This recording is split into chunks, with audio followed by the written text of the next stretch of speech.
Brock Bowers isn't just a rookie sensation. He is literally redefining the tight end position. He is not just a matchup nightmare for defensive coaches, but a generational talent that lit up the record books. And guess what? This is just the beginning. From his record-breaking rookie season to his jaw-dropping athleticism, Brock Bowers is on a path to dominate the NFL. And we're here to break down exactly why analysts, coaches, and even NFL legends like Rob Gronkowski are calling him the next big thing.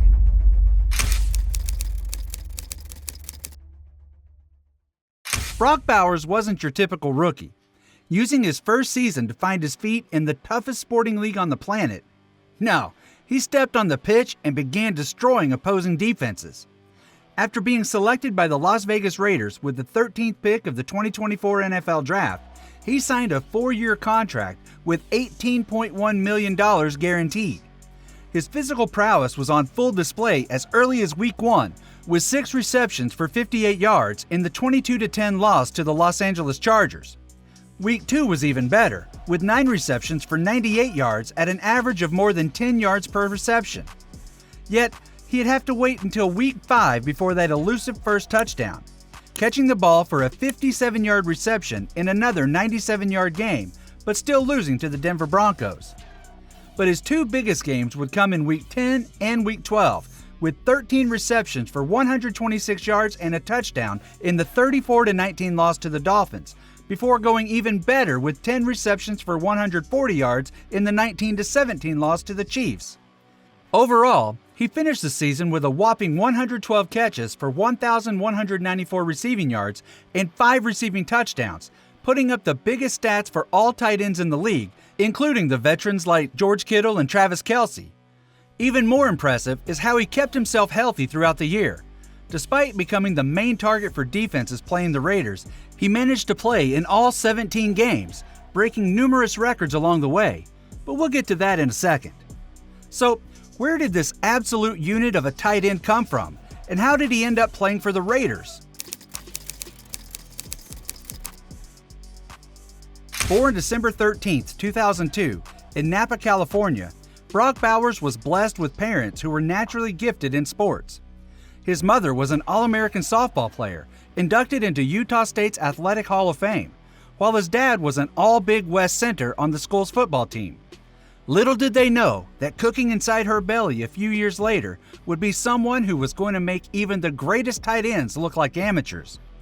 By the time Bowers attended Napa High School in California, sports was the only thing on his mind. He participated in basketball, football, baseball, and even soccer during his school years, choosing to settle for football and basketball in high school. But surprisingly, tight end was never his intended goal. Bowers first played at quarterback during his freshman season, often running the triple option that allowed him to run with the ball. During his sophomore season, he played both tight end and linebacker, but it was when he attended a Nike camp, which is where his real story begins. While playing in high school, Bowers accounted for 1,499 all-purpose yards, setting a school record with 14 touchdowns. He helped Napa to the state playoffs, exactly 1 year after they went 0-10. He earned the Napa County Player of the Year award, but was already on the radar of many top scouts. Despite his senior season being cut short due to the pandemic, he continued staying in shape, finally being named to the All-American Bowl, but it was the earlier Nike camp that showed scouts exactly what the young star was made of. Thanks to his impressive high school career, he became a highly sought-after prospect, even being deemed a 4-star recruit and the second-ranked tight end of his class by 24/7 Sports. Colleges lined up for his signature, but despite being from the West Coast with some of the best college football programs in the country, Bowers was set on playing football in the South. He believed their passion for the sport was unlike anything else in the country, famously stating, "It's a little different in the South. People just care a lot more about football. It's like a religion out here." Thanks to his relationship with Bulldogs tight end coach Todd Hartley, Bowers committed to play under coach Kirby Smart at the University of Georgia, setting off a chain of events that would lead to him being one of the greatest NFL rookies in modern history. As much as his work ethic would later prove, Bowers was an early enrollee, arriving at Georgia in January 2021. Yet, being named as a starter in his freshman year was going to be tough. Alongside the high school star was fellow tight ends Darnell Washington and Eric Gilbert, both of whom had the potential to one day make it to the NFL. But a stroke of luck would give him the sliver of an opportunity needed to prove that he deserved the starting role. Washington broke his foot during training, while Gilbert stepped away from the sport due to personal issues, leaving the young kid, fresh out of high school, as the primary option for the team at tight end. The kid didn't let anyone wait on him, shining in his first game with 6 catches for 43 yards. Game 2, and it was more of the Bowers show, catching 2 touchdowns for more than 100 yards with a career-long 89-yard reception. By the end of the year, he had already done what no other rookie tight end had done before. Bowers was Georgia's leading receiver with 56 receptions for 882 yards, a program record with 13 receiving touchdowns, 1 rushing touchdown, and 56 rushing yards. He was deservedly named the SEC Freshman of the Year, being included in the All-SEC First Team and All-American Second Team. The Bulldogs went on to beat Alabama 33-18, deservedly winning their first national championship since 1980, and everyone knew that Bowers played a pivotal role in making this possible. But he wasn't done yet. In his sophomore season, Bowers now had the weight of the world on his shoulders, even being named a preseason All-American. Season 2 proved to be even better, with some highlights including 5 receptions for 121 yards against South Carolina, with 2 receiving and 1 rushing touchdown. He'd go one step better against Kent State, rushing for 77 yards and 2 touchdowns in the 39-22 victory. But his career-high 154 receiving yards would come against Florida, including the infamous 73-yard touchdown catch off a deflection, later also dubbed by the media as the catch of the season. Essentially, Bowers had led the Bulldogs to an undefeated season, where Georgia would advance to the college football playoffs as the number 1 seed. But it was his performance, catching 7 passes for 152 yards in the 65-7 blowout against TCU, that solidified him as a star. It was also the largest margin of victory in championship history. Just another cool record added to his resume before the NFL came calling. With such a stellar season, he was named a first-team All-American while winning the John Mackey Award and finally being recognized as the best tight end in the United States.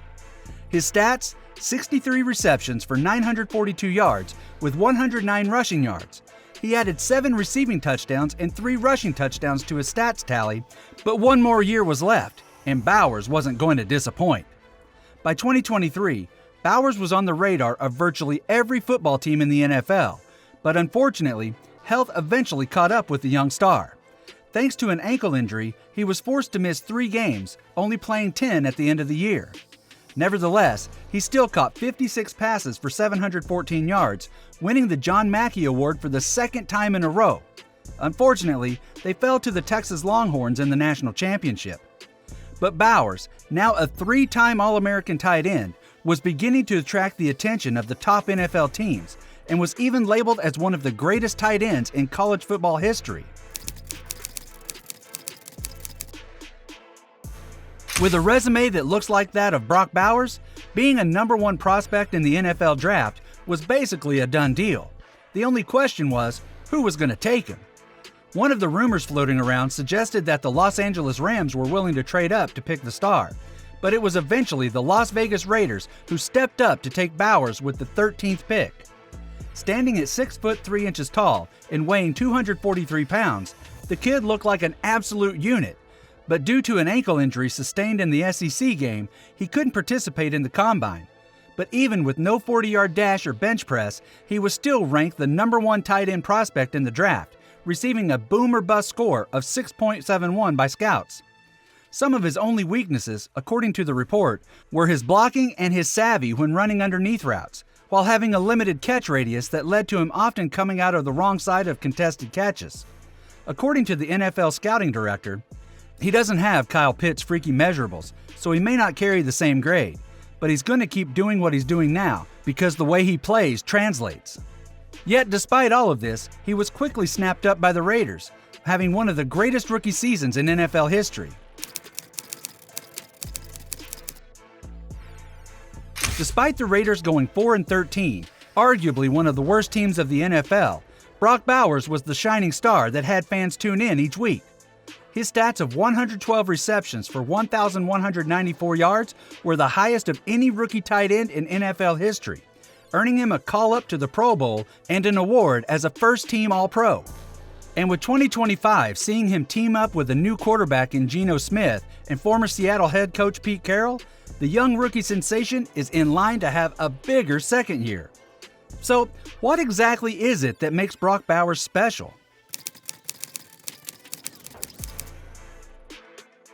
One of the key things that has propelled Brock Bowers to stardom is his versatility. Unlike more traditional tight ends who are either blockers or receivers, he has the uncanny ability to do it all. Bowers can line up in line to block linebackers or split out wide like a receiver.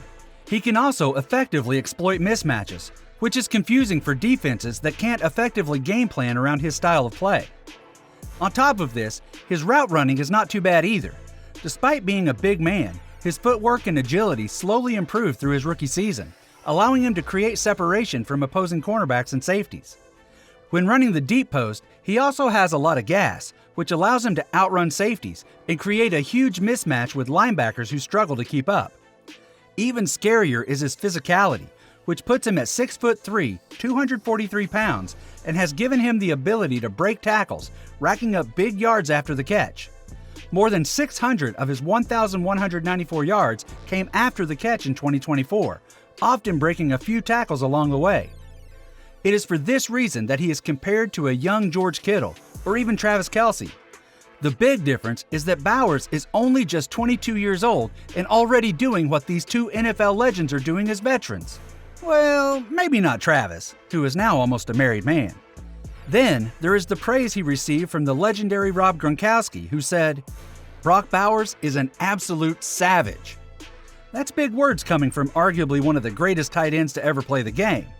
So, what's next for Bowers?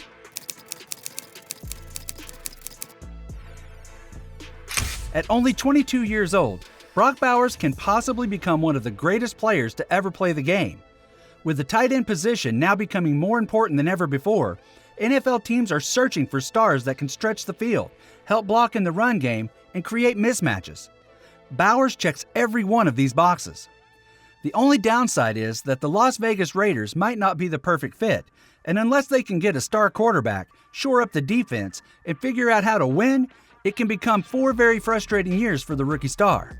Should he stay healthy, he is on pace to be a perennial All-Pro with the ability to perhaps even walk away with the MVP award at some point. By keeping up his production, his humility, and improving his skills, Bowers has been slowly earning the respect of veterans around him. But what do you think of the Raider star? And will he one day eclipse the records of recent tight end greats like Travis Kelce, 4-time Super Bowl winner Rob Gronkowski, or even Tony Gonzalez? Let us know in the comments below. We'll catch you in the next one, friendsies.